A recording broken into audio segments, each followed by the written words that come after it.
ওপরে একটা প্লেন যায় দেখো সন্ধেবেলা। আমি এখানে এসেছি, একটা ঘাস মার্কেট আছে, এখানে কিন্তু ঘাস বিক্রি হয় সৌদি আরবের মরুভূমিতে। এটা একটা মরুভূমিতে মনে করো যারা ছাগল, উট, ভেড়া যারা পুষে, হ্যাঁ আমি তোমাদেরকে কি ধরনের ঘাস পাওয়া যায় আর ঘাসগুলা কিভাবে বাঁধা থাকে এই জিনিসটা আজকে আমি তোমাদেরকে দেখাবার চেষ্টা করব। হুম, এই যে ঘাস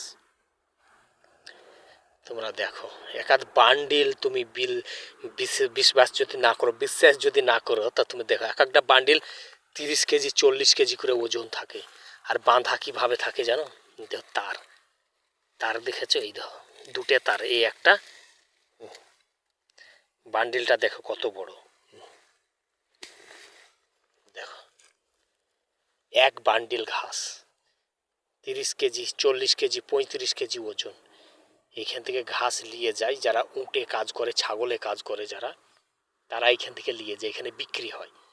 হ্যাঁ, এদিকেও আছে ঘাস, ওই সামনে ঘাস, এদিকে ঘাস রেখেছে, তোমার এদিকেও ঘাস দেখতে পেয়েছ? হ্যাঁ হ্যাঁ, এদিকেও ঘাস, হ্যাঁ এই যে সামনে। এদিকে বাকি সব তোমার মনে করো মরুভূমি পড়েছে, সব এদিকে দেখো। তো তোমাদেরকে আমি আজও কিছু দেখাবার চেষ্টা করলাম। হ্যাঁ, তো সব ভালো থাকবে, সুস্থ থাকবে।